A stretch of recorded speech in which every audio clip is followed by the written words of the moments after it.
first season. I'm David Goa, the director of the Ronning Center. The Ronning Center brings these to you. My good colleague Martin Tweedale and I, and in this case also Don Carmichael, gave some thought to and shape to this particular series. We're looking at this very foreign concept, this term called justice. So this afternoon, we begin with Don, who's going to lay this out a little bit in terms of the various other, there's 6 altogether this time, so various other ones. And they're all listed in the blue Ronning Center coming events, if you want to look at them. But I'll mention them quickly to you. We will have one on justice and the responsibility to protect, with Thomas Keating from the university. Another one on justice in the media with Steve Bynum, who's a senior producer of Chicago Public Radio, and he was a tight end for the Notre Dame football team.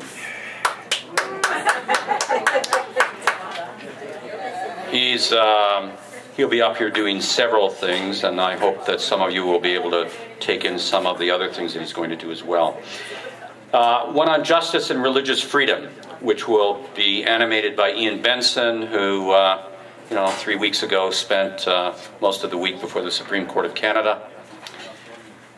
And another one on justice and war.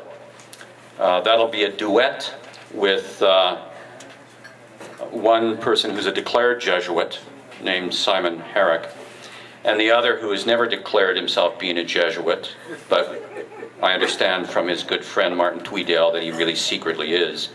He's a professor of philosophy at the University of Lethbridge, Paul Viminitz. Paul has been here before in the past. Isn't he a Jesuit? Yeah, see him? And then finally, Justice and Future Generations with Jennifer Wallachman from the Department of Philosophy at the university. So I'm glad you're here, and that we'll have a chance to engage this theme in a serious and deep way. Let me just mention one other Ronning Center event this week in Edmonton on Wednesday at 7 o'clock at Trinity Lutheran Church, just down the way. As some of you may know, I've been doing this series on the Christian responsibility to Muslims. And so this is the third in that series called Conversations Ancient and Modern, in which I'm looking at some of the ways in which Christian and Muslims talked or didn't talk with each other in the ancient past, and seeing what we can draw forward from that in understanding the particular challenges that we face today. So, welcome. Martin? Yes, today's animateur is familiar, I think, to just about all of you because he opened our series in the fall. It's Professor Don Carmichael. Can't hear. Oh. It's, is that better? Yeah.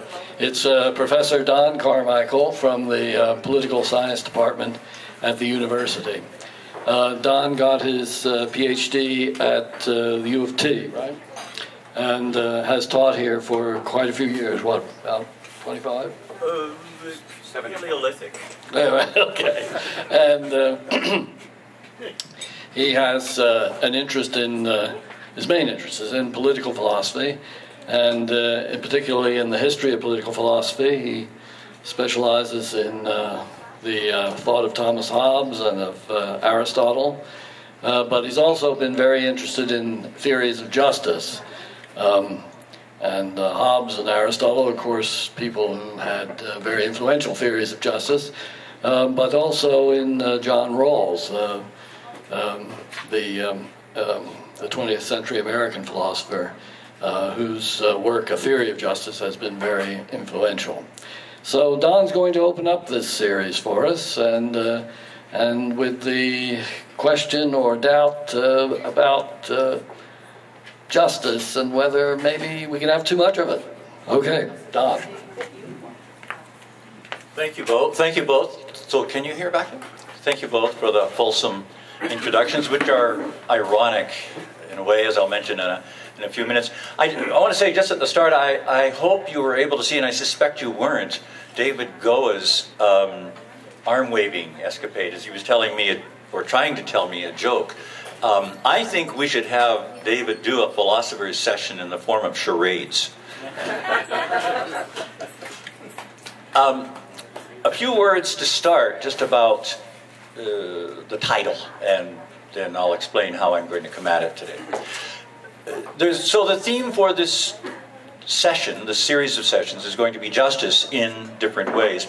And so when we were looking at it, thinking about it, the thought was that it might be a good idea to start with an overview of justice, or of different ways of looking at justice. Now, the difficulty is that justice, and what is it, is, it's a tedious and kind of lackluster topic. Frankly, I mean, it's boring. It's the kind of thing that you teach university students. So with that in mind, and they pay to take classes in it, but with that in mind, David, and wherever he went, and Martin and Rebecca there came to me and they said, Don, we have this problem. We want to start the series with a topic that we can see is really boring, and we think you'd be the perfect person to do it. That was better than the joke I was going to tell. What I'd like to do, of course, the question so I'm going to come at this like different approaches to justice under the title, Can We Have Too Much of It? Which is an odd sort of thing to say, but I hope to show in the course of this afternoon that it's not. And what I'm going to do, the way I'm going to come at it is contrast two different approaches to justice. That's to say, two approaches that we all carry around with us. And then indicate a series of ways, three general ways in which, although justice is necessary, too much of it can be a bad thing, or we might want it. Before I do any of that, though, it seemed to me it would be better to have you guys start. So I'm actually taking a leaf from Rebecca's book here. I'm going to tell you about a case, and I'm going to ask you at each of your tables just to say, like, talk among yourselves for a while, and with a view to determining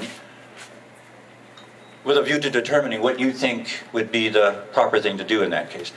This example was prompted by the current issue of Sub-Lieutenant Delisle, the Halifax-based intelligence clerk who has been arrested on charges of violating the Freedom of Information Act, or excuse me, the Official Secrets Act is whatever it's now called. It reminded me of a case from the late 60s that I know of because a juror in the case told me about it 2 years later, and told me about it because he was still troubled about it. So this was so I'm going to tell you, I'm going to give you the circumstances of the cases I recall them, and then ask you at your tables, just at each table, to be a jury and say what you would do in that case. So here was the case. Someone who worked for the Department of National Defense in Ottawa was arrested and tried on charges of selling secrets to the then USSR. There was no question that they had him red-handed. His defense was interesting. His defense was that the Russians had, now remember this is the late 60s, so the Russians had honey-trapped him in some way. They didn't specify it, but it was probably they got him on tape, probably with gay sex, but in any case, some kind of embarrassing sex, and then said, you have to give us information or we will rat you out. Well, what he did was do a whole lot of research. And so the first part of his defense was that he had been blackmailed. The second part of his defense was that the information he gave the Russians was in every case, and he filed the information. They pled the information in court. And he showed how in every case that information was available somewhere or other in the public domain. Now this is pre-computers, right? So he'd gone into libraries and sniffed around and into archives, and he'd been able that way to get this. Now I should tell you the information, I don't think it matters to the case, but the reason he was able to do this was what the Russians wanted were the Canadian Navy's information about sunken vessels offshore. And the reason they wanted that information was because of the then technology. The Russians knew that the Canadian Navy would know about these sunken vessels. So the Russians could park submarines in the vicinity of the sunken vessel. And on the sonar, the submarine would show up as just a general blip, and the Navy wouldn't realize that there was anything else there. Okay, so those are the circumstances of the case. And this guy's defense was that he admitted that he had done wrong, but he took these strenuous steps to show that, in fact, he hadn't done anything by way of releasing information that they couldn't have got themselves. He was facing, if convicted, then juries could know this, he was facing 10 to 15 years. Now, a member of the jury told me after that he and other jurors were really troubled about this. They knew the guy had done wrong, and they wanted him to be punished. But they were really troubled about 15 years under those circumstances. And so they asked if there was a lesser count that they could, on which they could convict him. And the judge told them no. It was this or nothing. All right, so there are lots of other cases we can look at later on, and everybody here knows instances of this kind in different ways. But let's just start with this. Here is a case of where you know that the penalty, if convicted, will be in the 10 to 15 year region. You know that. You know that the guy is technically guilty. You've heard his defense. And his defense again is he hasn't given them any information that isn't in a library, a public library in Canada. So my question to you is, on that charge bearing 10 to 15 years, do you convict him or do you acquit him? Take it away. You're going to talk together. All right, so I'll give you a few minutes to talk together about this one, and then I'll come around from table to table and get the results of the conversation.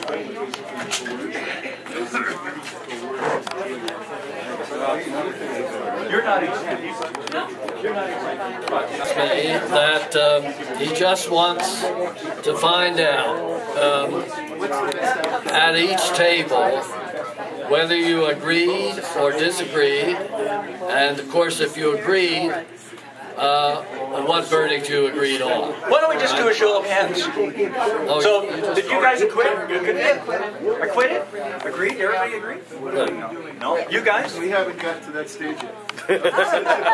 You should be with these guys. Decided jury. Okay, let's give him a few more minutes. Okay. All right. Well, let's vote. Well, I quit. I don't.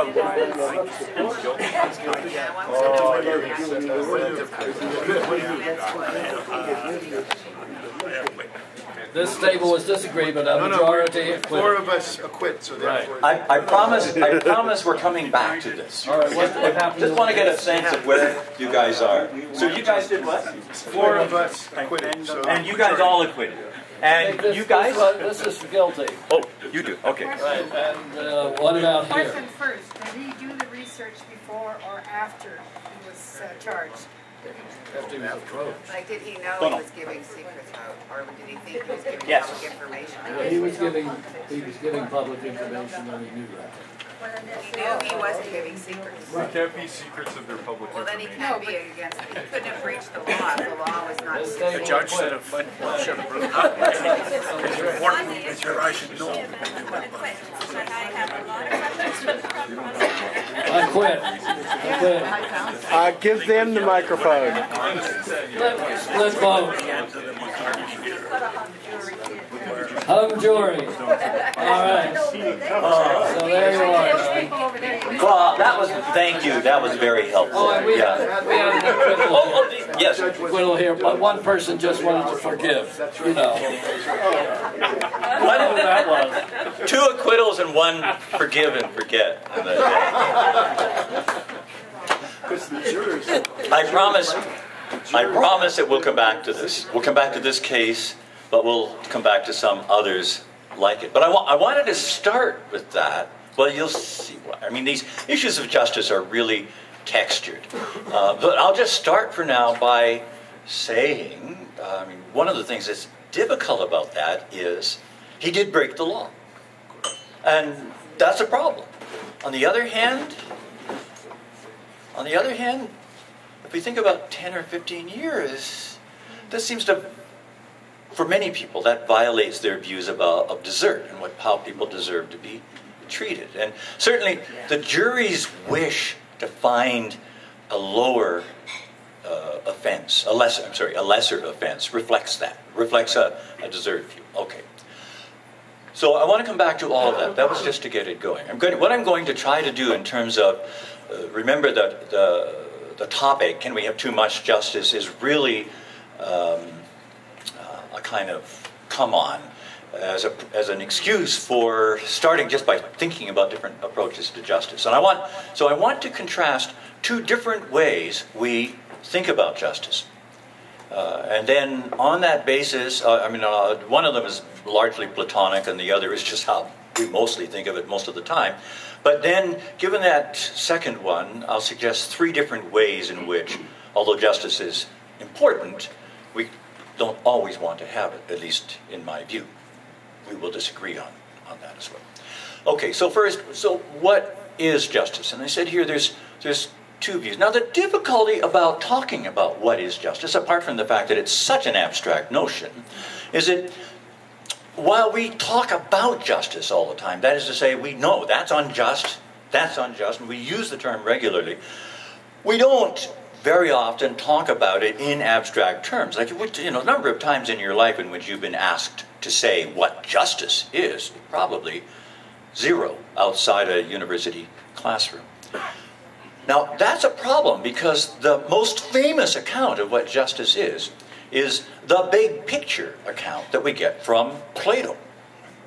And what I want to say about that, for those of you who are familiar with it, fine, those who aren't, that doesn't matter. But in what you get in Plato's account starts with, he says, a guy defines justice in terms of rules, like telling the truth and paying debts. And then Socrates says to him, well, supposing someone left a weapon with you in safekeeping, went mad, now in their demented state wants it back. Would it be just to give it to him? Right. Well, is it just? No. As I read that account, by the time Plato is finished, his answer to that is, there is no answer to issues like that, where there are madmen.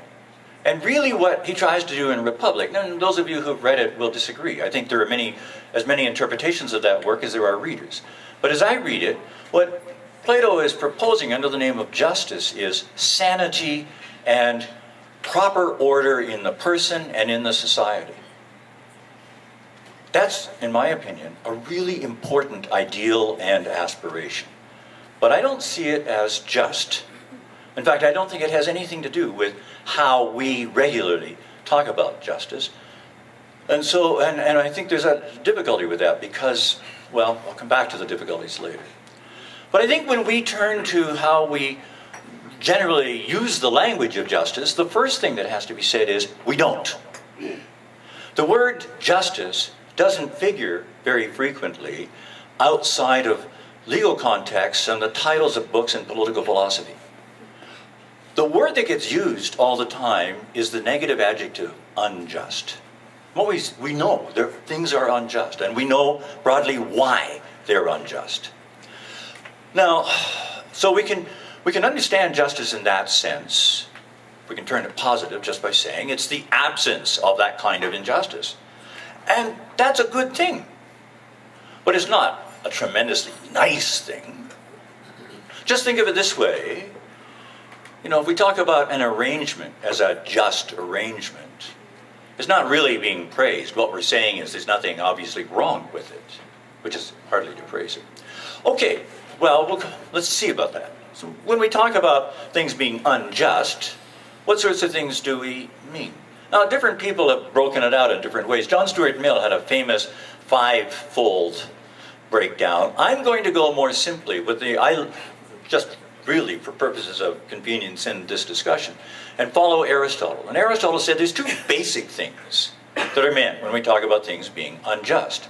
First of all, we mean sometimes that they're against the rules. So this dude broke the rules. That was unjust in that sense. A second sense, he says, more particular sense, is we talk about things being unjust when they're unfair. Now, I don't think that captures all the ways we talk about things being unjust, but I think it captures enough of them, most of them, to make a discussion from that point possible forward. But so now what that means is justice a good thing?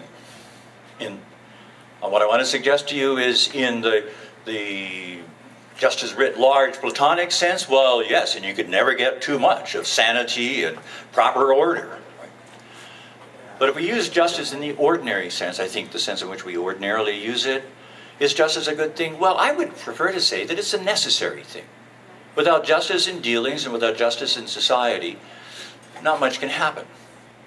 But in the unlikely event that I die, and in the unlikely event they can find anybody who liked me enough to give a eulogy, if that person giving the eulogy says, the thing about Don was, he was a just man, if he or she says that, I'm coming back from the dead to get them. I mean, it's really, if that's the best you can say about a person, it's important. But I don't want to go too far with this, because there's an associated virtue. There's a kind of fair-mindedness that can be really important, and I think gets neglected. I had a colleague, some of you may have known him, Tom Pocklington, who impressed me. Like, it only came out when we were doing decisions of different kinds. But what used to impress me about him was how fair-minded he was. Not in the sense that he was impartial, but rather in the sense that he saw things in a fair-minded way. Like, that's how he saw things. The rest of us, once you would point out it, we'd go, yeah, that's what we have to do. So that kind of ability to see in a situation what's equitable or what's fair is really a desirable thing. So I don't want to be thought to be criticizing that. I just want to say that in the main way that we talk about justice, we don't talk about justice. We talk about a much more limited negative virtue that typically involves following the rules and being fair. Now, on that basis, I'd like to suggest that it's clearly desirable, important, necessary, but there's lots of cases where either we don't want it or we don't want too much of it. And I want to suggest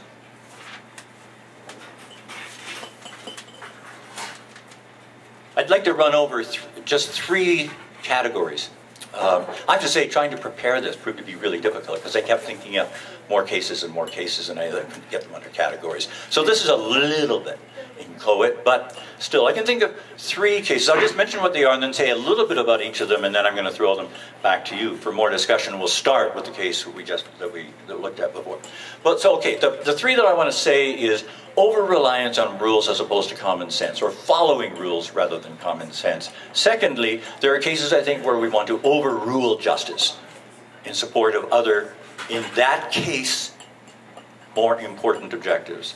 And then thirdly, and this is a little bit more difficult to get at, but I want to suggest as well that there is, in our increasingly litigious society, there is an increasing, and I believe unfortunate tendency to confuse important social goals with the requirements of justice.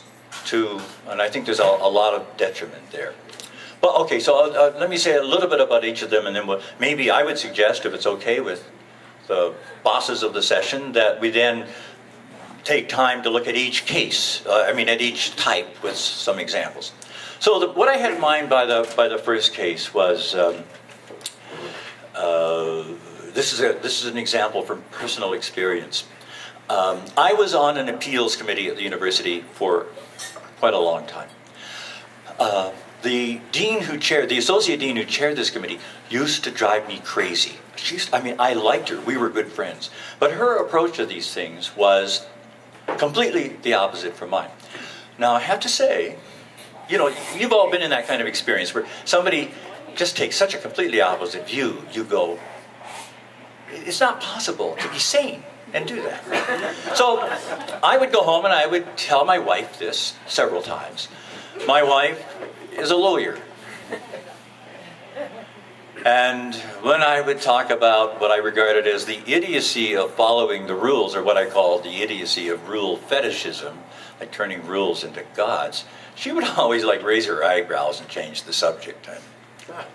But I'll give you an example. Years ago, and this is a long time ago now, times have changed, but years ago, I think the first case I looked at was a student who had an A average. In those days, honor students had to take 5 courses a term, period. If they wanted to take more or less, they needed special permission. And they only got permission if it was covered by the rules. Well, we had in political science a student who had straight A's and who was pregnant with twins and wanted to reduce to 4 courses.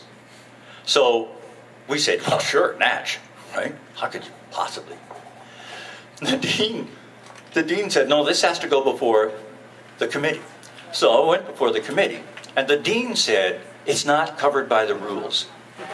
I think we should say yes, but only after we get it covered by the rules. So what we did with this pregnant student was, we wrote a rule and we took it to the faculty honors committee, who approved it, and went to the general arts faculty committee, who approved it, and then it had to be approved by general faculty's council. And so in the ordinary course of time and the fulsome of David Goa's God's mystery, it was approved, by which point the twins were about a year old, right? And what puzzled me about this was, and the rule was sort of we spent a lot of time arguing about the rule. The rule starts as, whenever there's a student who has an A average and is pregnant with twins.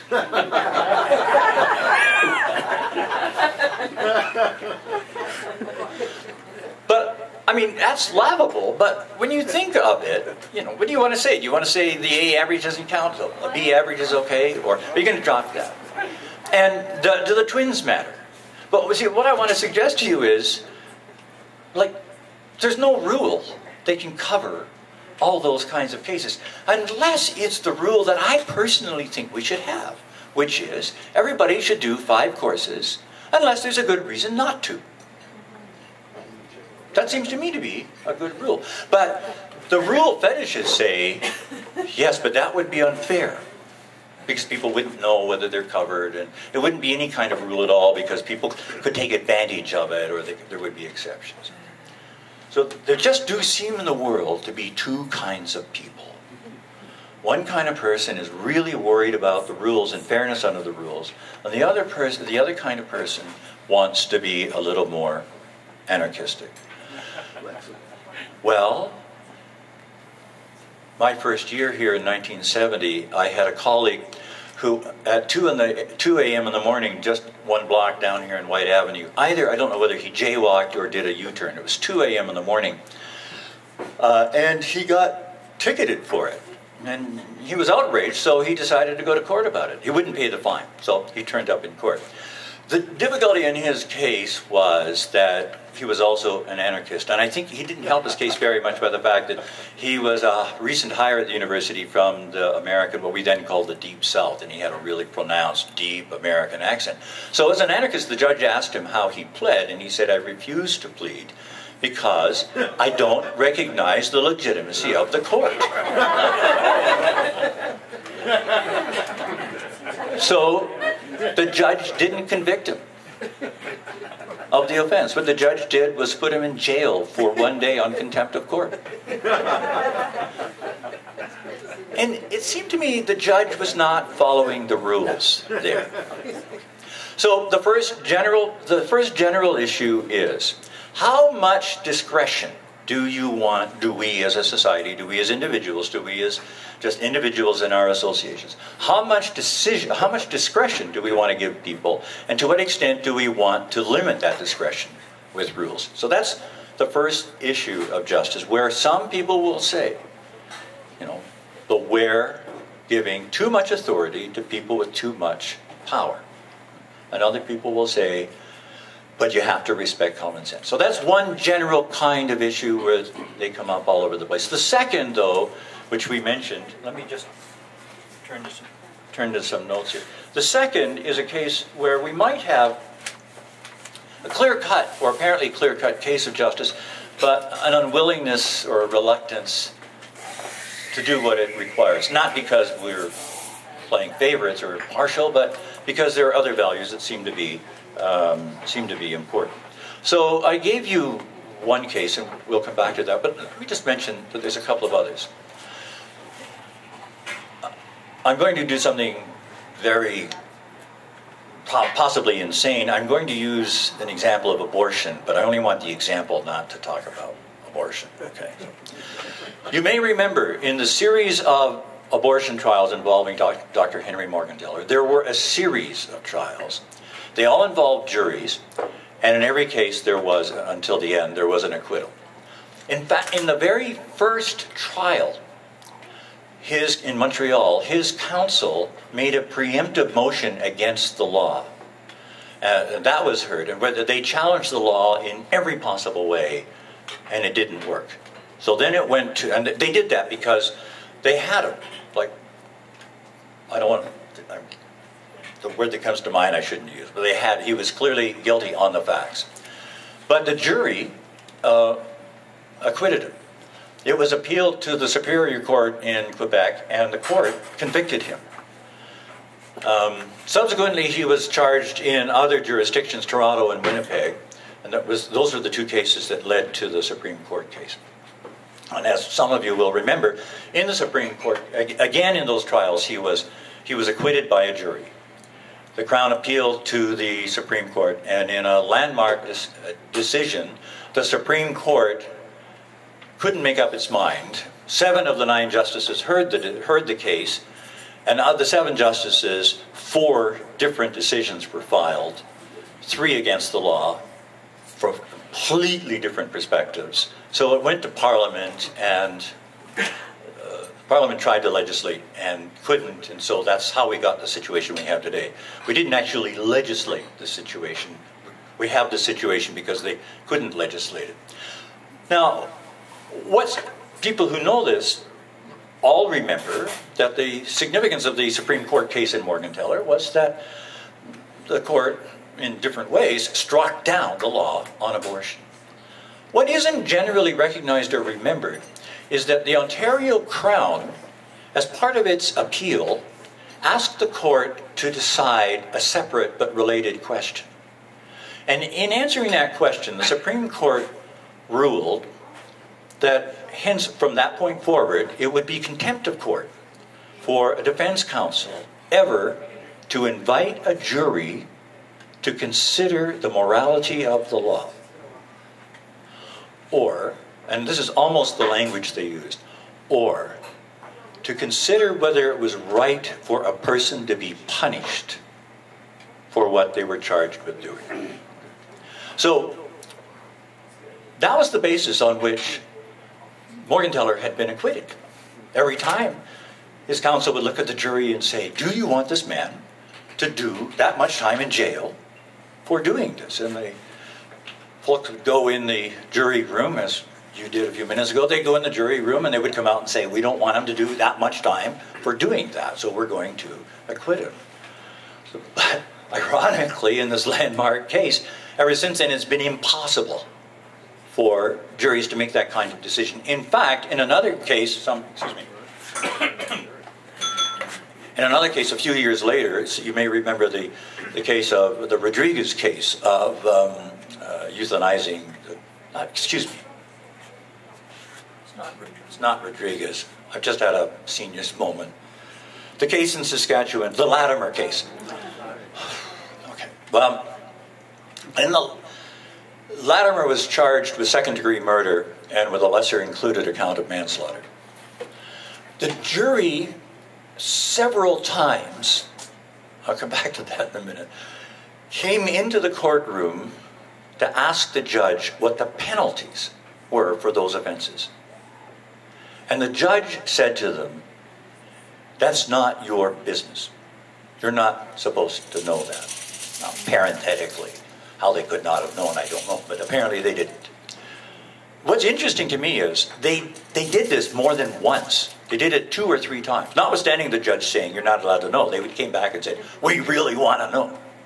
And the judge said, you have a legal duty which you undertook when you swore an oath to uphold the law. And your duty is to say whether the person in fact did what he is charged with doing. You say he did it or he didn't. That's all you can say. So they came back and they said, guilty.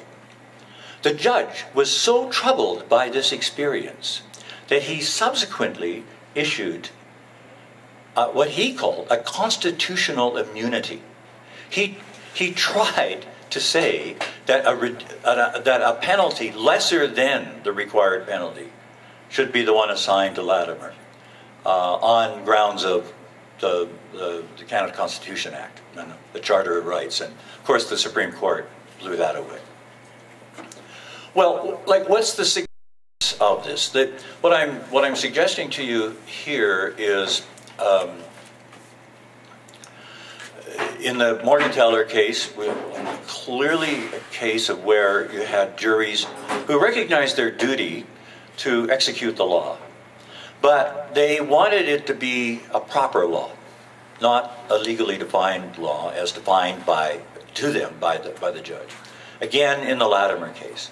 Again, I think a lot of you had situations like that. And I want to underline the fact, in my view, it's bizarre that, in my view, it's absolutely bizarre that juries aren't allowed to have that information. But now, I said there was a third claim. We'll come back to this, and we'll come back to it, I think, by asking you guys what your own decisions were in the spy case. But I want to mention, for me, these point to a larger issue. And that issue is that over my lifetime, I think we have become increasingly litigious as a society. And one aspect of that is I think we increasingly think of important social ideals more in terms of justice than in terms of the goodness of the community and the value of the ideal. I wrote out a couple, and because some of them are going to come up in later sessions. So what I have in mind is, these are all policies where we could talk about them as desirable social policies where, once they're set up, people will have rights under that law. But the question is whether they should be set up because they're good things to have, or whether instead because they're owed to people as the due or rights or entitlements of people. Now, here are some examples. Accessible post-secondary education. Is that a good policy? Of course it is. But should we have it because it's a desirable feature, would be a desirable feature of a community, or because it's owed to individuals as their rights? That it's owed or due to them? One question. A similar kind of issue, and I think these could come up with all public goods, but the same kind of issue in a different way comes up with accessible public health care. By accessible, I mean no bullshit public health care.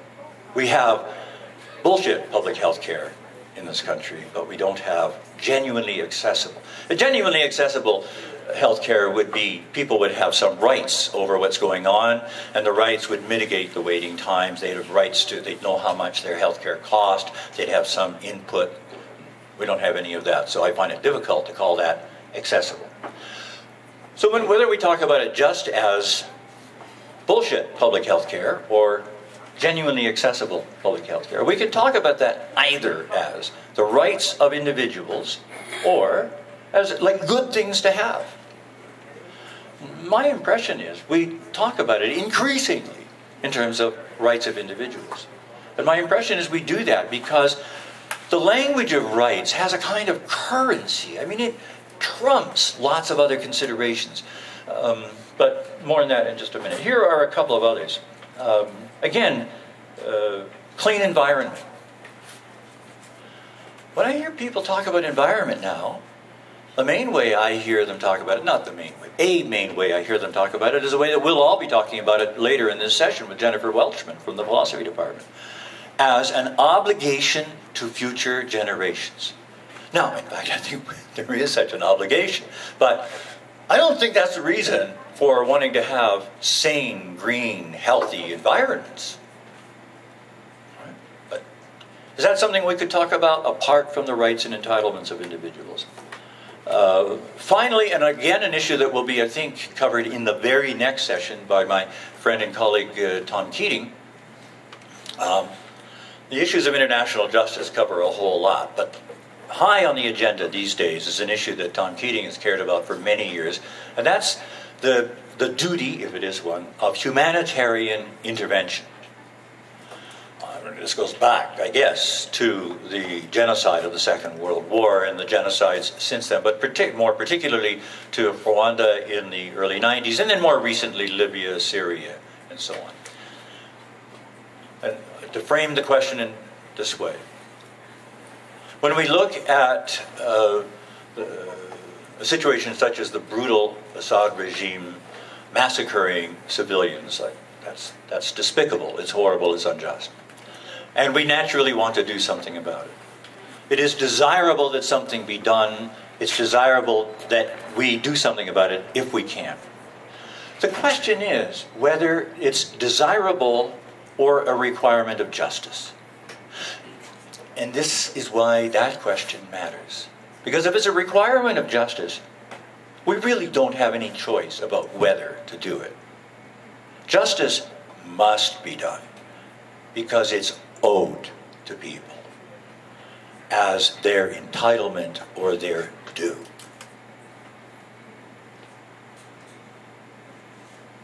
So how do we want to look at the question of humanitarian intervention? I don't want to anticipate what will happen here, but I've heard Tom discuss this in a number of groups, and always people want to talk about the rights of people. And of course people do have rights. The question is whether they have rights to our soldiers' lives.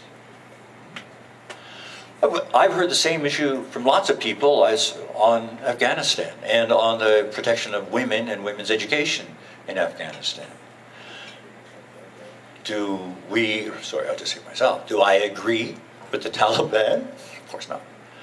Do I think that that attitude toward women and towards women's education is undesirable? Yes, I do, as I understand it. Do I think that people there have a right against us, that we intervene to overthrow their regime to bring that about? Well, I'll leave that for you. All I want to say about that question is, it's a very different question. And in saying it's a very different question, that's what I'm trying to suggest, that there are situations in which we can have too much justice. When we have situations like that, intervention, or public health care, or education, or environment, the debate is not helped one whit when people start talking about justice and entitlements. That's just like throwing a smokescreen across the issue. And like what we need to talk about is what's desirable, what's feasible, what's affordable, and what the costs of it are. Well, so let me just summarize. I've tried to suggest that there are broadly two pictures that we have of justice. One, which we can see in Plato, is the big picture. And there's lots that's attractive in that, but in my view, it's a really unhelpful way of thinking about justice. And the reason it's really unhelpful is because it makes all the mistakes I've tried to list here. In other words, it takes all the things that are social ideals, and by putting them under the rubric of justice, renders them as things which we ought to be doing as opposed to things that we ought to try to be doing. That said, so one picture is the big picture, and then the other picture is a much more modest picture of justice as a modest virtue, where there's nothing particularly attractive about it, but where it's necessary. And what's really necessary is not so much to achieve justice, still less a whole lot of it, but rather to avoid injustice. Where that injustice will generally be seen either in cases of rule breaking and most particularly in cases of unfairness. So that said, what I suggest we do is go back to the case. You want to go back to that original case? Yes, and just hear why people... So this is the fellow who was convicted under Yep. this Secrets Act. Yep. Right. And what would you like people to do? I want to know, those who said, I want to know what your reasons were for saying guilty or innocent, particularly where you were divided. Okay. Maybe somebody at this table would like to state their reason. Well, state what their decision was and their reason for it. Well, in terms of our reason for saying that we would acquit, it was a matter, if you, in your terms, where we call it a matter, I think it was a matter of fairness, inasmuch as, yes, he'd done this thing, but what he had revealed were not really secrets, so why would one convict him in any way of having revealed something that, that wasn't really the case? There were no secrets. So really, in terms of rules versus fairness, we did it on the grounds of fairness. And I suppose your number two situation would have, in other words, we showed an unwillingness to follow the rules versus fairness. To your mouth. Oh, sorry. So we showed an unwillingness to follow the rules versus trying to be fair. I'm just going to restate that. So did you hear in the back? Okay, the general rationale of Table 1 was that, in their view, what was divulged weren't really secrets, and so it wouldn't be fair to convict under that heading. So it was a ground of justice as the fairness sense. And you guys? Yeah.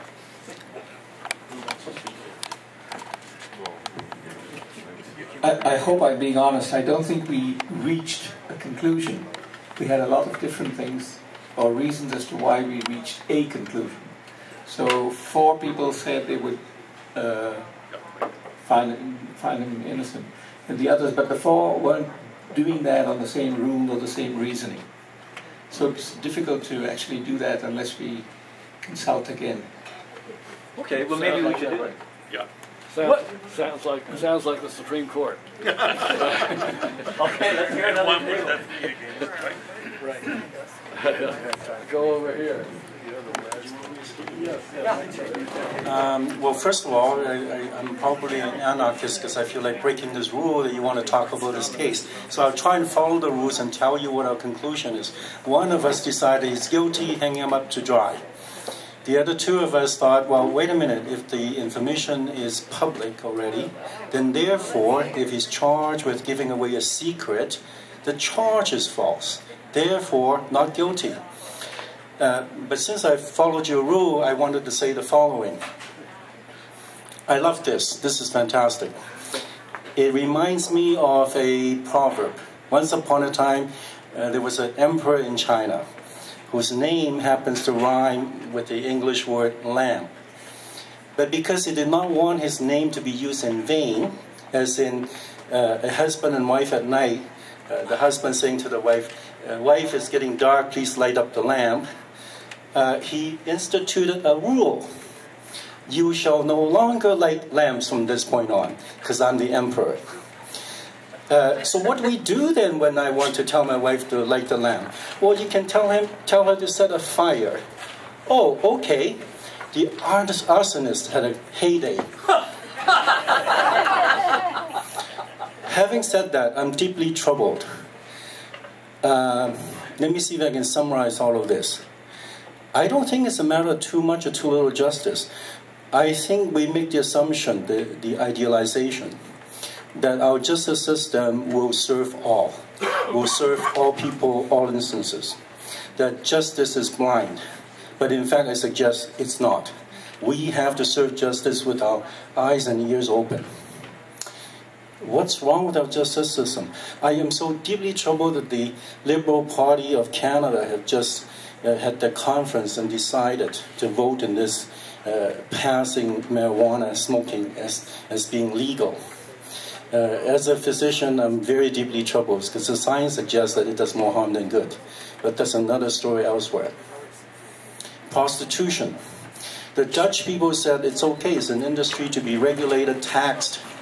Everybody would be happy. Canada here is so ambivalent. I mean, who are we kidding? Somebody just came up to me and said, the second oldest profession is spying. And we all know what the oldest one is. So why are we so convoluted, conflicted about prostitution? I understand some sex workers in Ottawa right now trying to pass this law that gets rid of all this nonsense. It's like a physician trying to explain to a patient, look, you got a tumor, we're going to cut it out. But you know what? We can't discuss it. This discussion of it is against the law. Well, hang on. That sounds like the prostitution law that we have right now. What's the matter with us? We say prostitution is legal, but to talk about it is illegal? That's insane. I'd like to hear some comments from the rest of the floor. How about over here?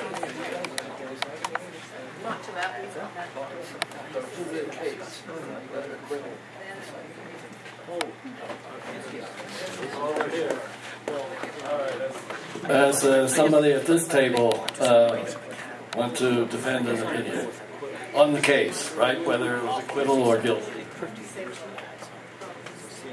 Well, we kind of got hung up on the facts because it sounded like he didn't need a defense because he wasn't guilty if they weren't actually secrets. But assuming he was technically guilty, I think some people would have acquitted because it wasn't fair, the sentence. And I think the other view is that in our system, there was a greater good, which was that you had to prevent people from communicating secrets to the Russians for the security of the country. That was the law that was made, and maybe to advance that greater good, sometimes there's technical problems with the rule, but that's always going to be because we don't live in a perfect society. So much for the anarchists. Right. Down here now. Well, we have different opinions here. I've no doubt he's guilty, and to me it's very different from the Latimer case. We don't know what they were supposed to have held over him, dirty pictures or whatever it was.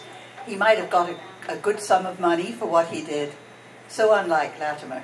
And this fellow over here, you might be interested, have you seen the video, A Lady's Guide to Brothels, that was made by two ladies of the Women's Institute, and it's on the internet by the BBC. What does it say?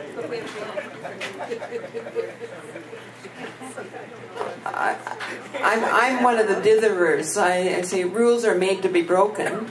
But with this fellow, I wanted to know whether or not he really had been blackmailed, or whether he was just using it as an excuse to get past it. So I don't know. Sorry, go ahead. I have a problem with his having even been charged.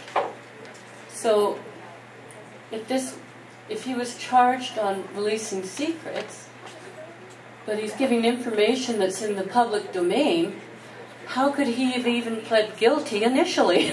I mean, to me, it's very, very bizarre. Are there different definitions of public domain? Has it changed from the 60s to, this century? When I didn't mean to suggest that he had pled guilty. He had entered an innocent plea. And when I said the information was in the public domain, what I meant was it could be found in public libraries, and he made sure that it could be found in public libraries. But you had to know what you were looking for in order to be able to find it. I mean, for example, you'd find it in historical archives that would have underground maps and that kind of thing. It wasn't that you could go in the public library and sign on a book that said information the Russians will pay you for, right? Or a guide to underwater relics or something of that sort. So go ahead. Oh, well, a couple of us went with an acquittal based on public domain. Yeah. Because it gets too convoluted after Yeah. a while. Yeah. Yeah. We'll come back to you. Well, I've done work in libraries from time to time. And just because something is available in the library doesn't mean it's not a secret. The work that he did must have been of immense help to the Russians. Yes. I think it probably was. I think he was really giving aid and comfort to the enemy. And so I'm going to convict him. Okay. My partner here is going to acquit him, so... I think it has to be, I think we have to say that this was very useful information for other countries to have. If they wanted to locate submarines off Canadian shore without being detected, or if they wanted to locate, I think what the Russians were thought to be doing was monitoring Canadian signals traffic from that undetectable position. So you're going to disagree with your learned historian friend. Oh yeah, because I work in libraries too. But my first immediate question to when you present a case was, who makes the law? Yeah. And it's very, very relevant in today's time because, especially in the light of the 1% and 99% debate that's coming around, who makes the law? The second thing that came to mind was the case of Bradley Manning and Julian Assange, which are so much in the news about, what's happening about a young functionary who's going to get killed, maybe, or at least imprisoned, whereas a whole lot of people who ordered him or sent him there will get away. Yeah. So, coming back, who makes the law?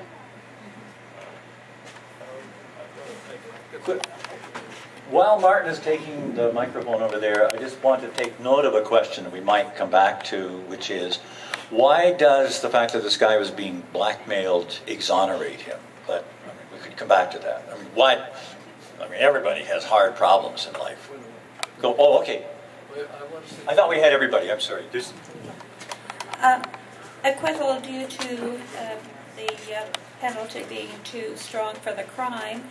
However, a lot of question as to why 15 years of being away from society were there more factors for the common good of society that he should be out of commission? Mm-hmm. There's an argument here. On that point of blackmail or any other form of coercion, there's the what if. What if they're the ones you're arguing. Oh, what if, for example, these Russians said that they were going to kill his wife and 3 young children if he didn't comply with them? How would that be handled by the court and by a jury? I'm just raising it because I think it's a factor that should be examined. And I have other points, but curious what the group thinks about that.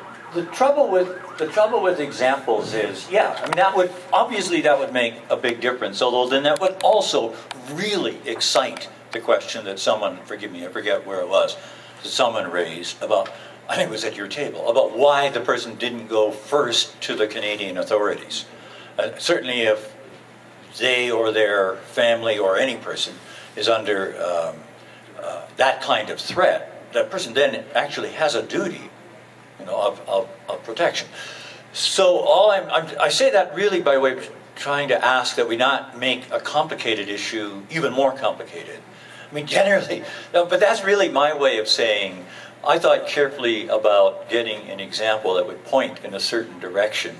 And I think you want to take it in a different direction. So we can argue about that. But maybe we should do it later, after we get this more clarified. There's one other gentleman here that... Well, I guess I had 2 points. The first point on on whether it was technically or legally wrong.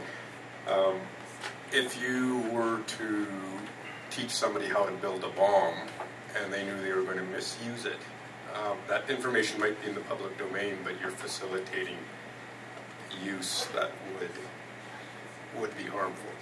So we've got cases even on copyright right now, especially, yeah, where instead of attacking the people breaking the copyrights, they're attacking the people who make it easy, who facilitate that. So there is that, and if or nuclear, you know, helping a terrorist build a nuclear weapon, if you showed them where in the public domain to get that information, I think, you know, that would put it in a different context.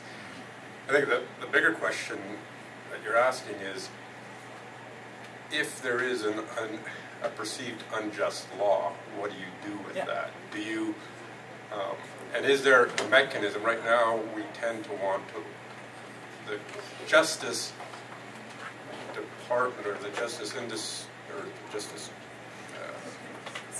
sector, to me, doesn't right now pursue justice. The implement or the generation of the laws. The laws are to facilitate justice, and that happens. I don't know exactly where that happens, but the implementation of the justice doesn't seem. My experience with the courts is it's about whether it's legally right or wrong, which is a far cry from whether it's just. And so if you don't have, as a public, is there a way to challenge an unjust law, and are we saying that that's not to be done in the courts by the jury, it's to be done in a different forum? And what is that forum? Or is the public, in terms of jury, is it their duty to challenge the law? So you need some way. I mean, if you look at the Nazis or something like that, there may be some very unjust laws. We need a way to challenge them, and if it's not through the jury system, then it needs to be somewhere else. Can I just pick up on, Martin, can I pick up on that?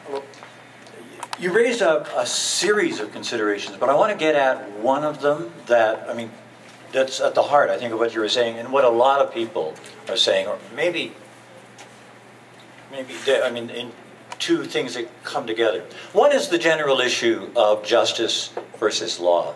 I just shrug my shoulders when my legal friends talk about justice. I just say, like, you're not in the justice industry. We should change the title of the government department into, I don't know, the Department of Rule Enforcement or something of that sort.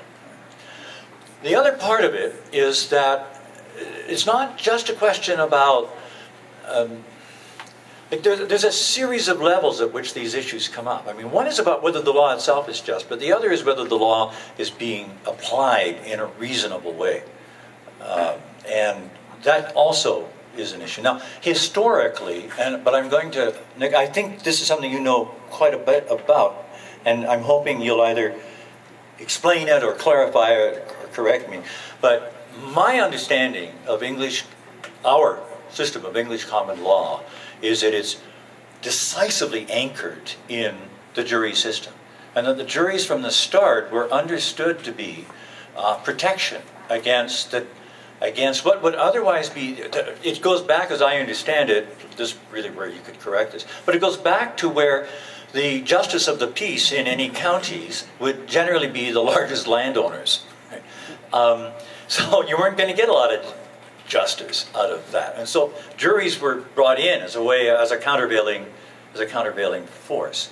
And so that it was always important as part of the jury system to have this ability not to apply, not to obey a judge's instructions, although in the last 40 years that's gotten increasingly problematic. I mentioned the Morgenthaler case, that when the Quebec Court of Appeal overruled the jury trial in the very first of the Morgenthaler cases. John Diefenbaker was then the leader of opposition in the Parliament of Canada, had virtual apoplexy of the floor of the House of Commons. He was notified of it, and he was given some kind of press release while he was in the House of Commons, and he got to his feet, and he made it plain that he thought abortion was just terrible, right? Just terrible. He made it plain he thought Morgenthaler was a vile, evil person, right? But he went crazy over the decision of the Department of, quote, Justice to appeal a jury verdict. And he said the idea of ever letting judges replace a jury verdict was just going to strike at the heart of common law and justice. Now, that's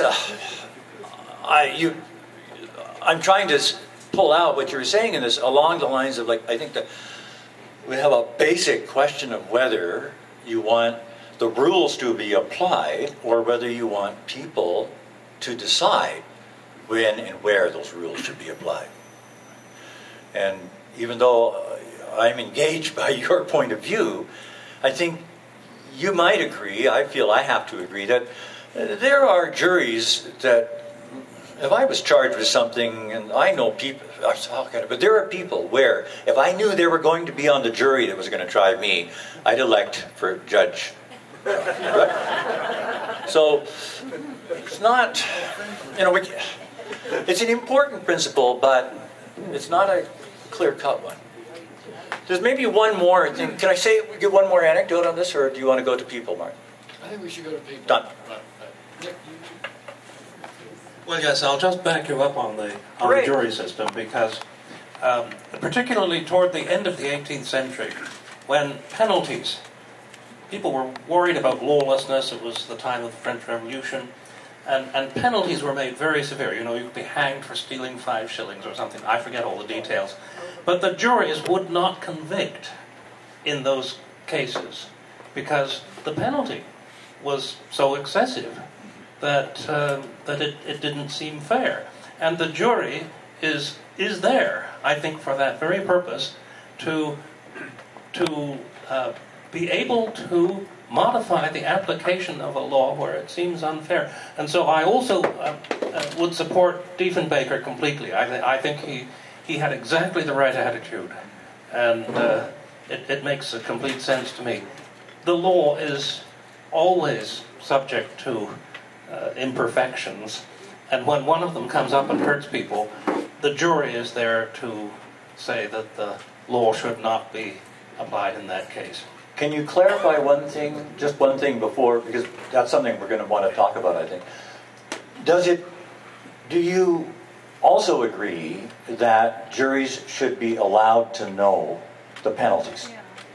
In other words, the range of penalties facing a person for each count they faced? Of course they should.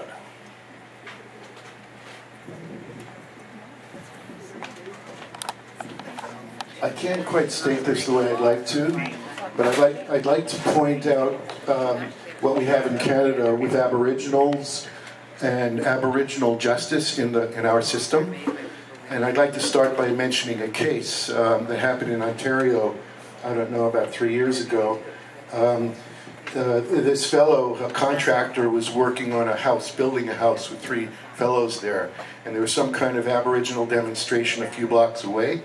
And one of these fellows from the demonstration somehow wound up in this building under construction, and an argument ensued, and the Aboriginal fellow killed the contractor.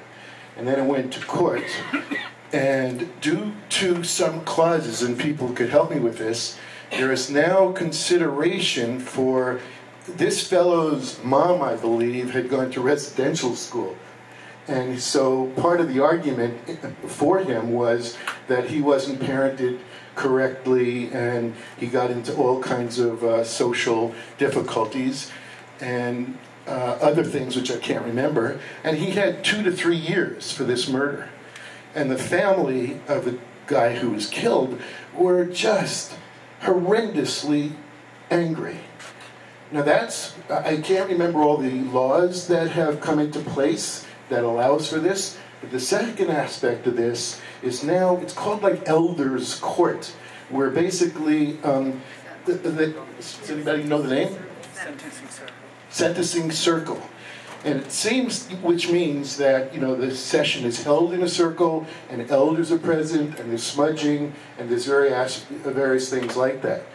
And it seems to me, from what I've been following this, is that more and more really hardened bad criminals of even, there's a Haitian guy who was 1/4% Aboriginal, And he requested this thing, even though he was a hardened criminal, etc. And I think, and I don't remember clearly, that he got off much easier because he was able to use this. Where the juries, rather than being as harsh as they maybe should have been, were more lenient because of now. And I'm saying this, I'm a member of a First Nation, so I definitely want to see some of the history of the Aboriginal people taken into account. But sometimes I think it swings too far. And I mention this because I was taking this case to my daughter, who's an ardent Aboriginal young lady, and her husband is a contractor.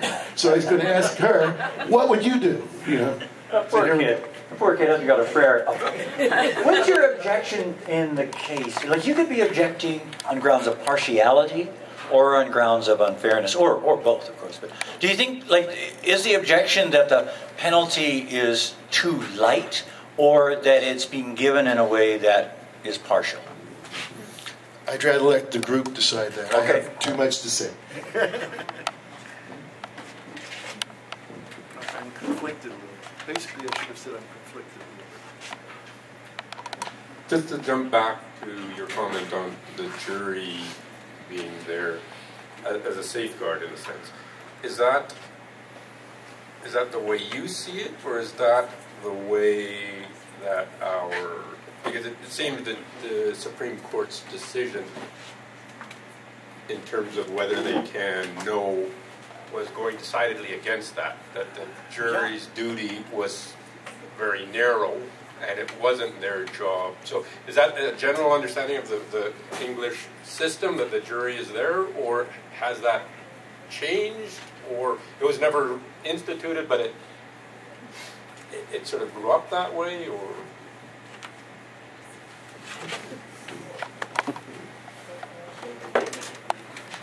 I'm not expert enough to give a full answer to that question. I do think it grew up that way. I don't think it was entirely intended to correct the law, but in practice, obviously, juries thought that was what it was for, and in time, public opinion caught up to them, the laws were changed. And I think that was a very valuable safeguard. I think this is a historical judgment rather than a current legal one, but I would rather the Supreme Court took it into account. Well, here's a jury decision that I'd be interested in your reaction on, and yours too.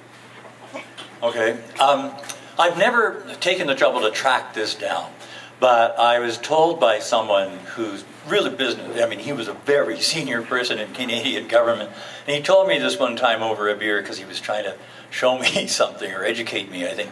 This goes back into the late 60s.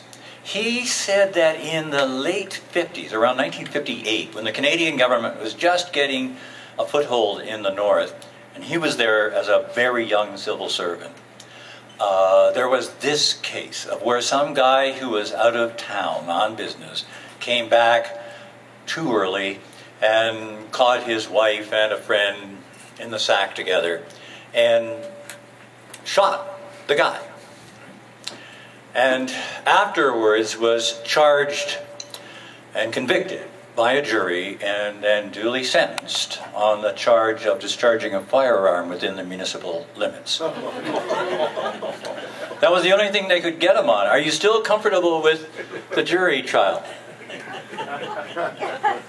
Then we might also refer to that case some years ago of I forget his name now, the famous football star in Los Angeles.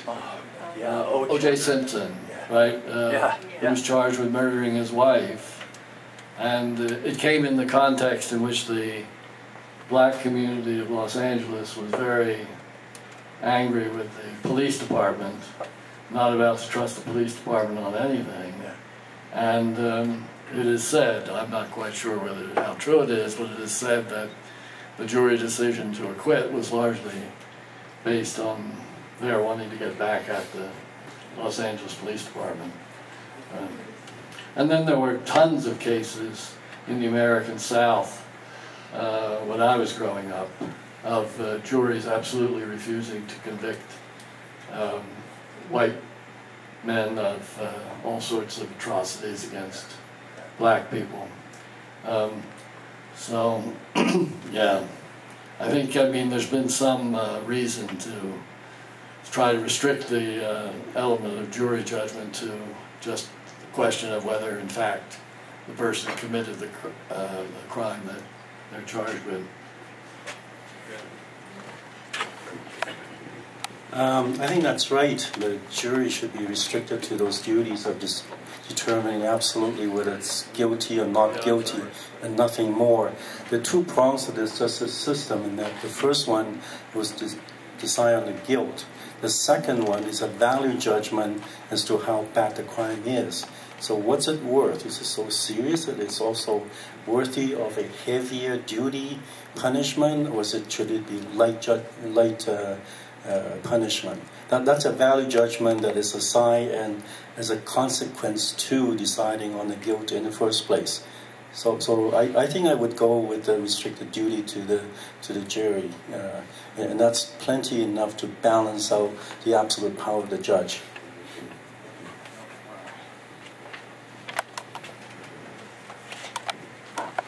Well, I would like to disagree with the last statement, because I think we have a legality system, and then we have a moral and ethical idea of what is just.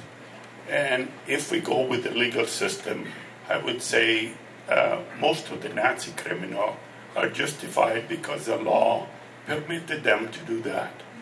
And on the other hand, I tend to think that we should have a law, and we should have some way of interpreting the law. And if, in my point of view, the jury should be part of that. And if you look at what's happening with the present government, they're actually limiting the judge in the ability to select the punishment, and they're making mandatory minimum sentences that are, over and above what the judge couldn't decide previously. So I am really, although there are possibility of the jury going wrong, I think that we should have some way of interpreting the law outside of the legal system. And to me, that's a function of the jury. My tiny mind is all over the place, actually. This is quite a complicated issue here, but I just, I think one thing which for some reason flew into my mind, and I'm certainly not a great admirer of Hermann Göring, but just before he committed suicide, after the judgment had been rendered against him at Nuremberg, apparently Göring got up and addressed the court briefly, and he finished by saying that justice is always the prerogative of the vanquished, the victors over the vanquished. And I'm not, as you are, I'm not a scholar of Greek philosophy, but I seem to remember a fellow called Thrasymachus, who did actually argue that point, that might is right, and that's how justice is largely constructed in class-based societies, where there are rich and super rich, and there are the poor. And historically, you can take so many examples of the legal system being applied against the poor. The vagrancy laws are a really good example of that after the Black Death, the way that the landlords rounded up all the population that had been reduced by the Black Death, and now were able to round up the so-called unproductive idle and put them to work, and so on and so forth. Bradley Manning, somebody mentioned, is now being prosecuted for questioning orders and questioning practices that he thought were immoral. And of course, the British and Americans at Nuremberg argued against many of the Germans who argued Befehl ist Befehl, orders were orders. We didn't have any option. We had to follow Hitler's orders, the orders of our commanders. And Bradley Manning refused to do that, and the Nuremberg trials would have upheld his right to have done that. So where does this leave me? The anti-globalization movement is now called the movement for global justice. And so I'm thinking about justice not simply in a legalistic sense, but in a social sense as well. And I believe, and I'm not sure if you would agree with me here, Don, in fact I don't think you would, but I think the only way to codify a system of justice is to begin with the notion of human rights. Because it's only when we can define human rights, and we won't do that universally, we won't have consensus on that, because the minimalists would argue the rights to life and liberty, and that's about it. I mean, that's what Rick Santorum would say for the Republican Party. And family. Whereas those on the left, we would want to argue human rights include not just life and liberty, but also the right for sustenance, maybe a guaranteed annual income, the right to health care, and the basic things that human beings need to live adequately.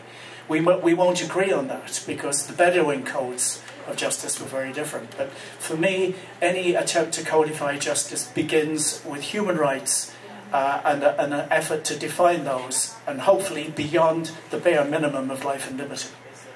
I'm not sure that we are going to disagree. I think we should find out, because what I think you've done, Tony, is state beautifully that third issue about whether justice is the best way to talk about important social ideals. So what I would suggest, Martin, is maybe this is a good time to take a break. Well, and then I'm going to let one person have one short remark, and then indeed we will take our break. For a long I just couldn't help but being reminded, and I'm sure Tony will agree, that the British justice system worked rather differently in Ireland. And I love the story. I'm not sure if it's true, but I love the story about the 18th century Irish jury that returned a verdict of not very guilty. So, on that remark, we'll take a break for about 20 minutes and then come back for a final half hour or so discussion. Thanks, Martin. Well, and thanks everybody for the wonderful comments and discussion in the first part. The suggestion, largely prompted by Tony's comments, was to look at the third class of issues where possibly we have too much justice. I have to say, Tony, you raised it in terms of human rights, and I'm going to try to go there, but going there means disagreeing with you and inviting you and others to get into it. I do want to be a little careful to protect Tom Keating's turf 2 weeks from now, but I think he's going to talk about interventions rather than human rights as such. But I want to start just to illustrate the issue as I see it in a very much more pedestrian way. In my early years as an academic, of the many stupid things I did, one stands out, kind of basic. I was on a committee where we were going to decide who got some sessional appointment, a sessional lectureship. And there were two guys. There were two candidates. One was a really good teacher and a good friend of mine. And one of the reasons I think we were friends was that he was a really good teacher. The other guy, on paper, was a really good teacher, but he was a real jerk. Which is, I guess, my way of saying, in case you didn't get it, that we weren't friends. Okay, now here's the situation, right? The guy looks good on paper, but I think he's a jerk. And the other guy also looks good on paper, and he's my friend. Well, doesn't justice require impartiality? Don't you think? So I thought the only fair thing to do was to recuse myself, to take myself off the committee. As a result, what would have been a tie vote proved to be 3-2 in favor of the other guy. Okay? So the result is my friend didn't get the job, and otherwise there would have been a tie, and who knows.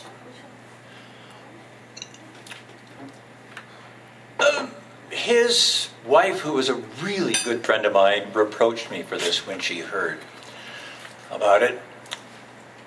And what I want to ask you is, we could argue whether I did the right thing or not. I wouldn't do that again, and I wouldn't do it that way anyway again. But what was the wrong? Her view was, you guys are friends, and he has a right to expect that you as his friend will support it. So you violated the obligation you owe him as a friend. The other way to put it, which I think would be truer, is, what's the matter with you? What kind of a friend are you? How could you possibly think that the fact that you guys were friends, when you are friends because you both take teaching seriously, would be a reason for you to take yourself off the decision-making committee? Like, you're unworthy of being a friend. So my point here is, I think we can see issues like that in two ways. We can see them as questions of justice, or we can see them as questions of human ideals and human goods. But the point I want to suggest, at least in this case, is it's a whole lot easier to make the case as a case of justice. It's a whole lot easier to talk about rights and obligations than it is to talk about things which I think a lot of people seem to regard, I don't know why, but seem to regard as airy-fairy, Hallmark card, mushy stuff like friendship. So, like, that was a long time ago, and I'm still not sure about it, but ever since I've had this question, is the expectations of friendship more important than the obligations of justice? Like, what's your principle? Like, what does a really serious, worthwhile human being do? So I want to pose that question and then come to the issue of human rights, okay? I would say you failed not on the friendship issue, but you failed in following through what you believed in. You believed in the other person as a good teacher, and therefore you should have supported the other person. Simple as that. If it's a simple answer, right? Yeah. But I bought partiality and impartiality. But stuff. We are all partial. There is nothing subjective. I don't mean nothing. It's always subjective. 35 years of hindsight helps a little. I'd just like to commend you, actually, for what I think was a very principled stand on your part. The reason I say that is, for me, it's still a human rights issue. Yeah. Sorry to be so intractable about that, but what you were doing, actually, was insisting on the fact that all applicants for this job had the right to be dealt with on the basis of equity. What you were insisting on is that you, as a prior knowledge of the individual, did not want to prejudice the equal treatment of the others. And what you probably also did was, having resigned from the committee, you probably then felt free to submit a very powerful recommendation from a private person rather than a committee person in support of your friend. So there was no need at all for you to jettison your friendship or its ties. But I think, operating as you were, not in the circles of friendship, but in the professional circle of a formal organisation, you did the right thing. Well, it's nice to have friends like that. I still insist that it's not a question of friendship. It is a question of carrying on through with what you believe in. And you told us that on paper, the two candidates were exactly the same. So your judgment, because you knew the other person, not because he was a friend, but because you knew the other person was a good teacher, quote unquote, okay, then you went for that. Well, that was to raise in, Martin, there's someone at the back there, that was designed to raise in general terms the questions of different kinds of duties or aspirations we can have, and whether we want to put them in terms of human rights, and we will get there, but there's someone back there still, and here too. To me, it's a matter of perception. I feel that what you did was absolutely correct, because you, by reclusing yourself, you took away the ability of other people to perceive your being on that board as in favor of your friend of having any kind of impact on his ability as to whether he got the position or not. So perception plays very much into this and into the law as well.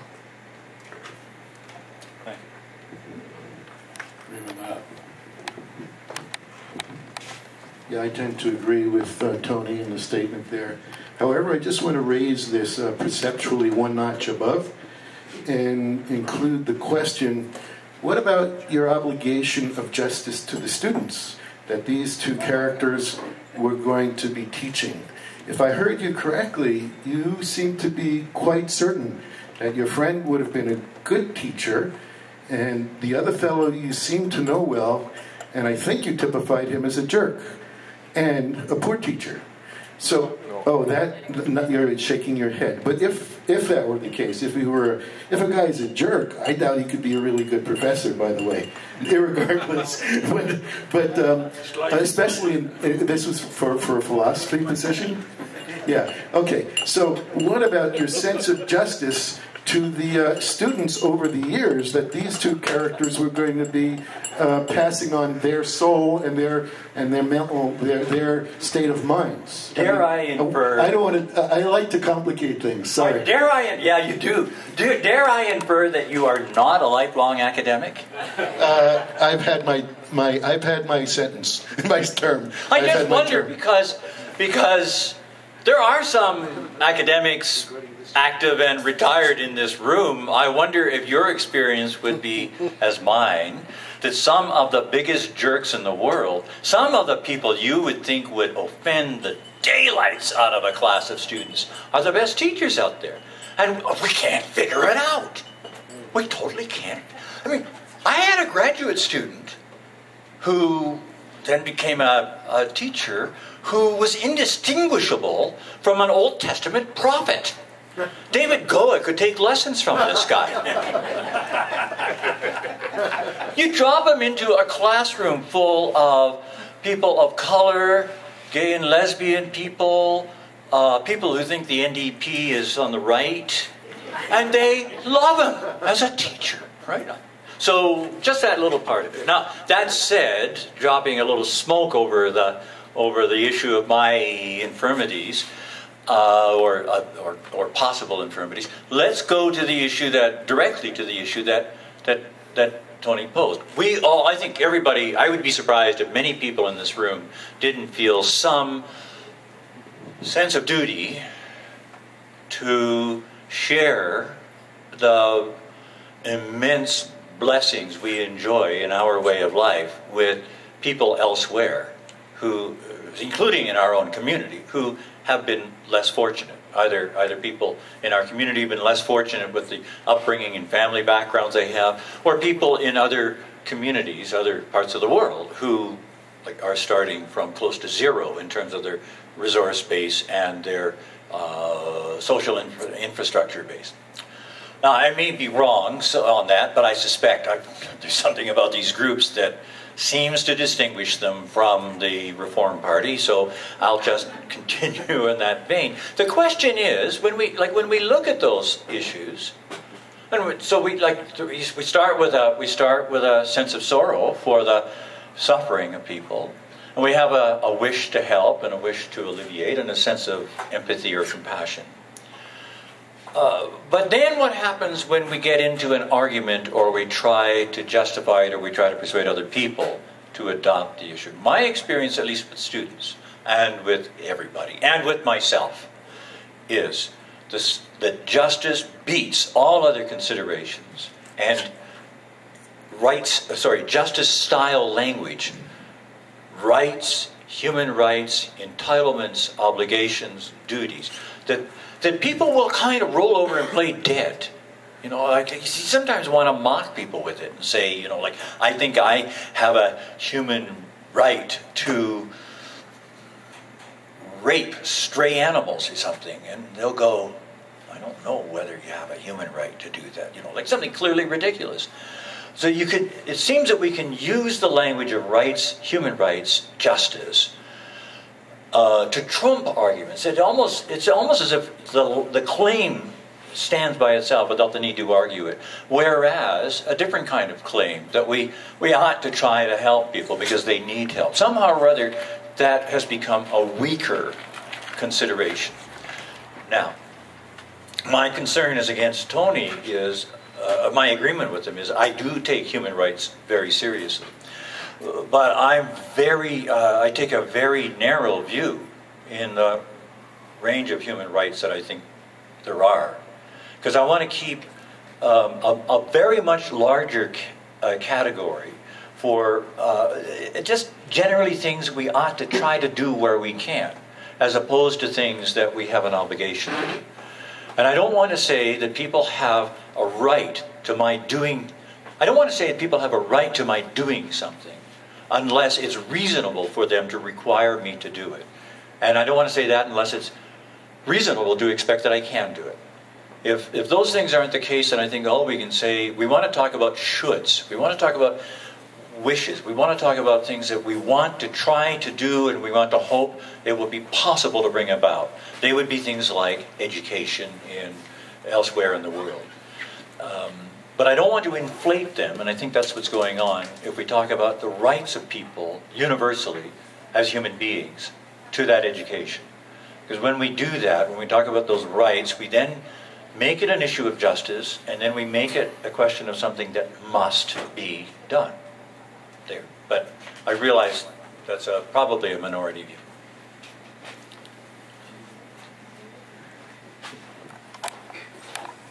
Just a quick comment on your decision on whether to recuse yourself. To me, there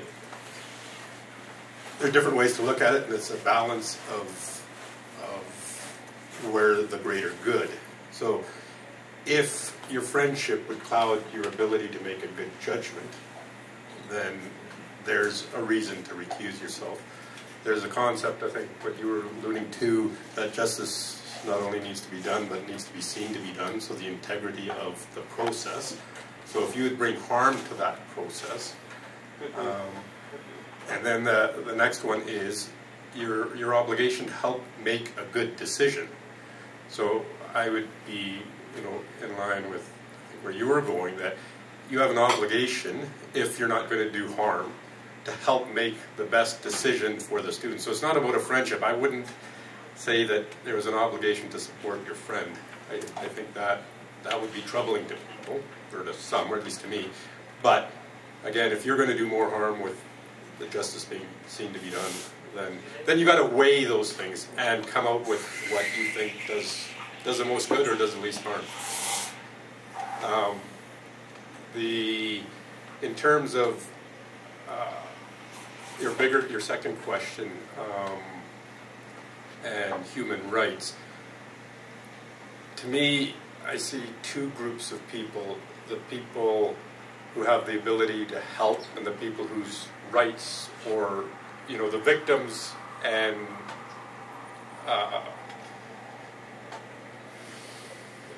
not the perpetrators, but so in Afghanistan you have the people being abused, and then you have, should Canada get involved? The difference between those two groups, if we pursue the human rights approach, I think that it enforces their sense of victimhood, and I don't think a lot of good comes from that. And we go in maybe half-heartedly. Whereas to me, as a culture, we need to have people who are pursuing the good. If you don't have that underlying desire to pursue the good, then you'll abuse the power. The victims will demand the rights, and when they get the upper hand, they will abuse those rights. Whereas if we can get a culture or our community desiring to pursue the good, then the laws and all of that can work. But without that, I don't think any sense of human rights will go very far. I'm going to try to pull it down. I think I made a mistake in letting the issue get posed that high. I'm going to try to just use a particular case. So first of all, parenthetically, although I agreed with you emphatically earlier on, I disagree completely with what you say on the issue of friendship. But we'll leave that aside. You remember the Korean toddler example back in mid-November? The Korean toddler example, that was a case of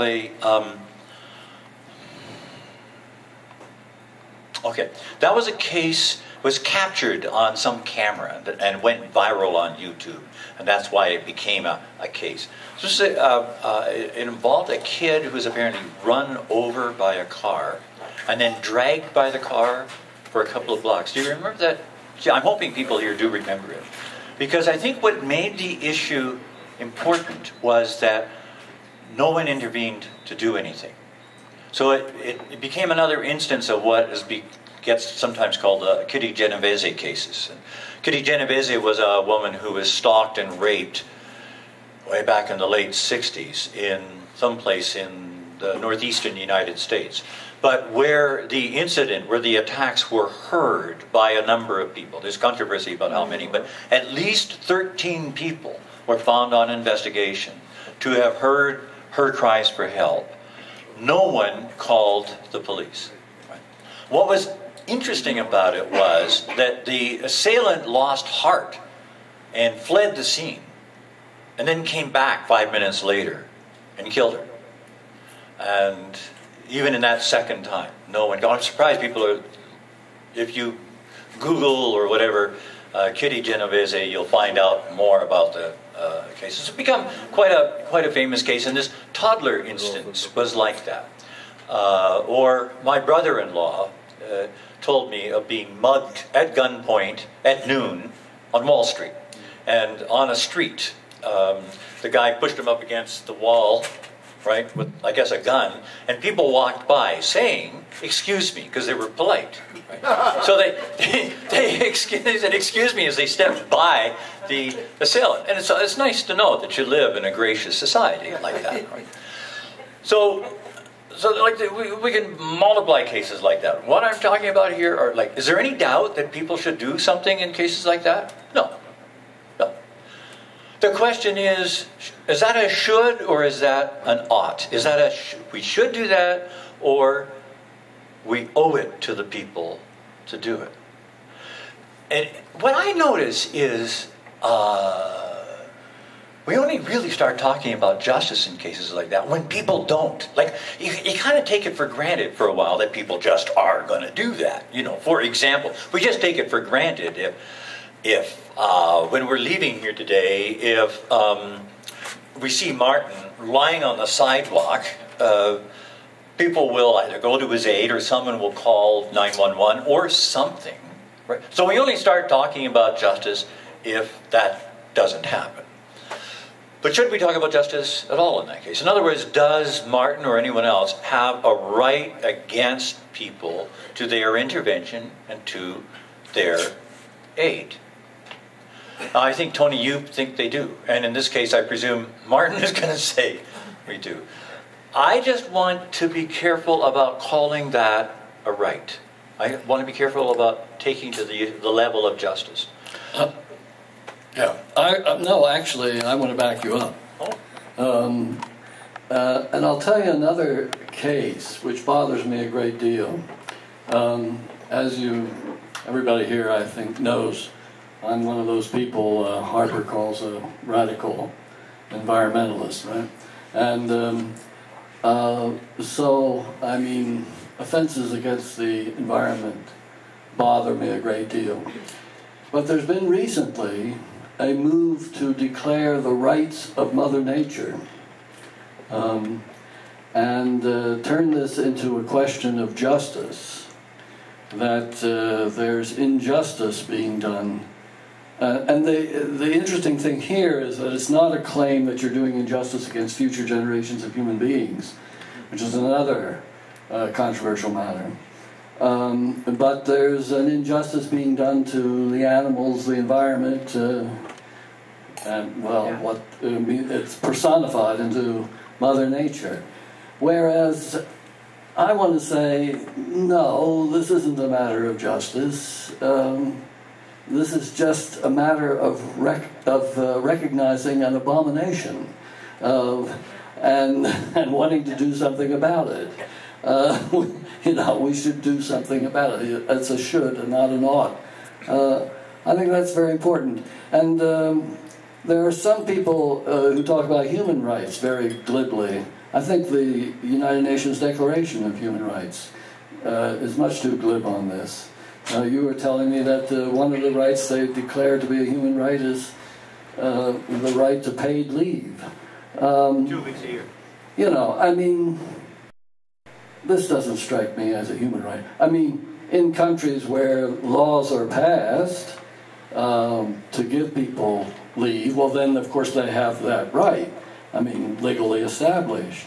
And there may well be a case for saying that in a lot of countries laws should be passed that give people the right to paid leave. But it is not a human right. Human rights are rights you have prior to law, right? And I think it's much more restrictive than what people think. And I may disagree with Tony on this. So I'm going to hand the microphone over to Tony so that he can have it out. Before you do so, My God, there's a lineup. I just want to point out that not too long ago, people were talking about the rights of those entities that couldn't speak for themselves. The rights of children, especially very young children, who couldn't articulate what their rights should be. The rights of pets, the rights of various species that can't talk for themselves. How can you talk about the rights of pets and the rights of children in the same breath? Like you didn't even draw breath between those two. Or species. Well, let's not get into what kinds of rights. I'm talking about entities that could speak for their own preservation or their own justice, and those that cannot. Human beings can. There are other entities that on this planet that we share the planet with that cannot speak for themselves but deserve justice, have certain it is argued certain rights. I'm not saying I hold this, I haven't formulated this position. I'm just repeating what was current about 10 years ago. Oh, it's still current. And I still think it should be part of our discussion in terms of justice. But I have other points I'd like to pursue. I just wanted to include that before I pass it on to my friend Tony. My God, what have we got ourselves into here? Really quickly, there goes your case, Don, and I'm trying very hard to agree with you on all this because the repercussions of disagreeing they could be bigger than I imagine here. But two very quick things. The first thing, and this goes back to a discussion we had at an earlier Philosophers Café, and that is, I can think back to my childhood looking for rent signs. Black people need not apply, I can think back to the time when it wasn't exceptional for a attractive female secretary to have her backside slapped or pinched by any available male within the area. Now I still think you could have talked until you were blue in the face to try and persuade people through education to desist from discriminating in those ways. But the thing which really changed it was to make it a human right for black people to be treated equally with white people and for women to be treated equally to men. I mean, those were human rights that became sanctioned into law. And I think some of the most important advances that we've made socially have come about because the law can sometimes be used to educate people. We tend to think that it's the other way around, but sometimes we have to legislate.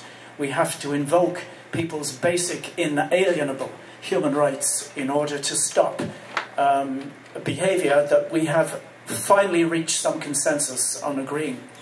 But the other point I wanted to make, and this is, I suppose, very self-evident, but maybe worth expressing, is that different sets of rights can come into conflict with each other. And in situations like that, there's not always an easy resolution. Because although I'm very much committed to the view that the value of a female life is equal to the value of a male life, I'm opposed to the invasion of Afghanistan for other reasons. I think it was never legitimized in the first place, and the coalition forces, if we call them that, never went in there initially to allow little girls to go to school. They went in for counter-terrorism and then later counter-insurgency. So the kind of broad humanitarian global rights can come into conflict with the rights for countries to national self-determination. I mean, there's a conflict right there. The problem is that when we talk about the duty, responsibility to protect and humanitarian missions, Western countries seem only to think in terms of military force. But I think there are certainly other ways of offering international humanitarian interventions through education programs, through social service, through Medicare, through a variety of other ways which don't take people's lives and perhaps could be negotiated even with governments that we find are hostile to our basic human values. So I think it's a mistake to simply see responsibility to protect in the way that Ignatieff does, which is the use of military force. I think that speaks more to the Western imperial tradition and imagination than it does to any necessity. So in conclusion, I still feel that human rights is a way of broadening our cosmopolitan responsibilities to our general humanity and to our brothers and sisters in other parts of the world who are dying through malnutrition and hunger in ways which are unnecessary, in ways which could be alleviated. I'd like to make a very quick comment. I'm not going to, at this point, argue against what you're saying. Actually, much of it I agree with. But I think Tony, in his wonderful way, has done a terrific job of stating very clearly the issue. But in that issue, there's one thing that's not quite clear. We agree that there should be laws that prohibit discrimination, and certainly like sexual touching and stuff like that. We agree. We both agree that once there are such laws, women have rights not to be treated in those ways. We agree with that. The question is, why should there be those laws that establish those rights? And some people want to say it's because women have a right not to be treated in those ways. I want just to say, we don't need to talk about rights there. We should have laws that prohibit that, because that stuff is wrong.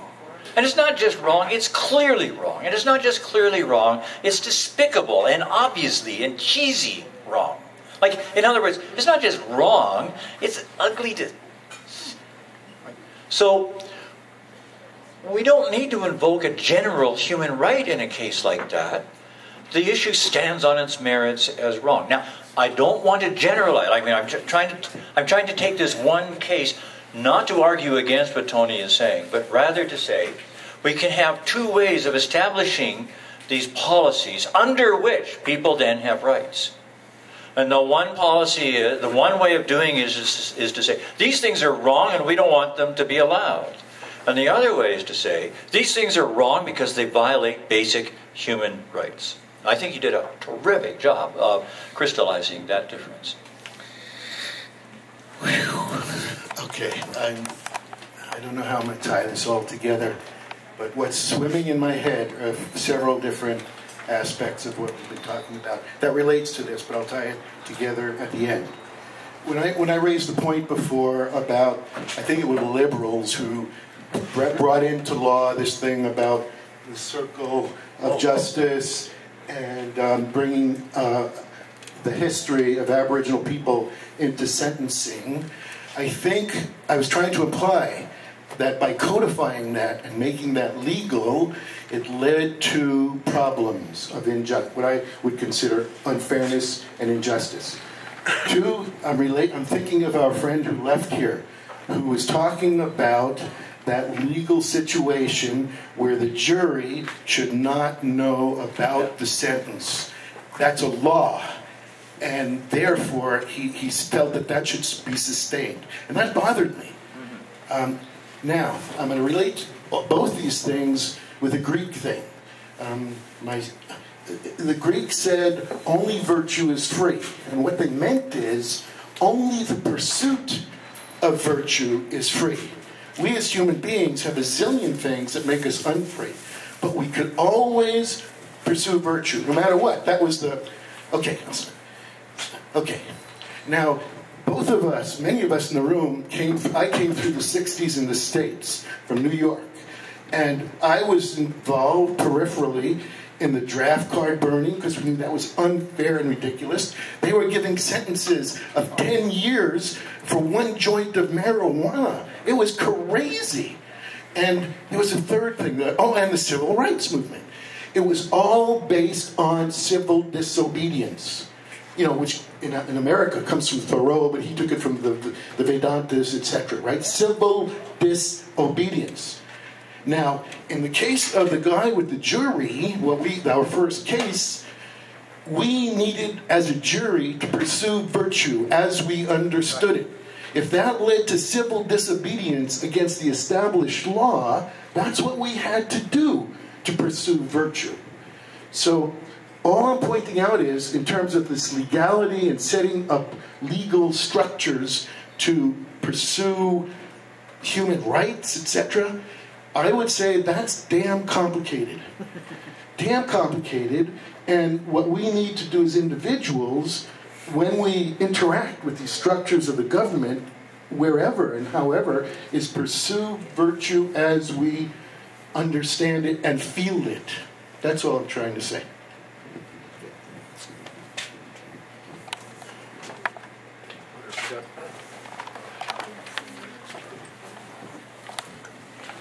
Don, I'm not sure I understood you clearly, but at the end you were saying, disagreeing with Tony over there, and saying, well, some things are just wrong, and therefore there should be rules about it, and other things, trying to suggest that human rights don't come into them.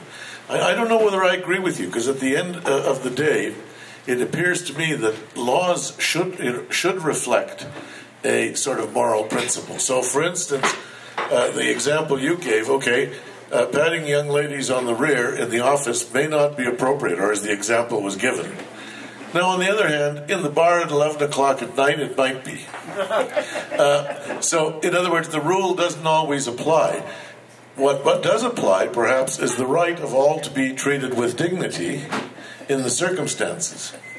And I think, really, when we go back to it, that it's the idea of rights are really an effort to establish what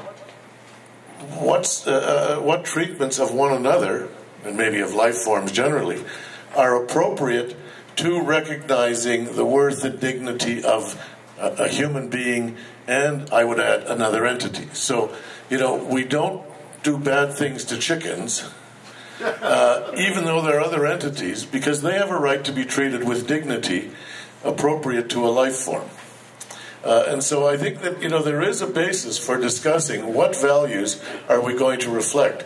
And further to your earlier comment, where the Supreme Court said, a jury can't question the morality of a law, I think you're right on saying that is, that's a real problem, or a defense counsel can't. That's a real problem in my opinion, because then what is the law reflecting? Is it just rules? Anyway, that's my comment. Good argument. Really good argument. Right. I think maybe we're reaching the end of this discussion. A very interesting one it has been too. Does anybody want to make a final comment before we close here? All right then. Thank you very much. And first of all, let us thank our animateur, Don Carmichael. Thank you, everybody. Thank you. It was fun. And next, we should thank the staff of Steeps for hosting us. Finally, I want to remind everybody that we will be meeting again in 2 weeks' time. And Professor Tom Keating will be here and talking about something like the right to intervene. And he's terrific, if you don't know him. So a lot of the stuff which we were beginning to get into here is going to come up again. So I hope to see you all here again in 2 weeks' time. Thank you.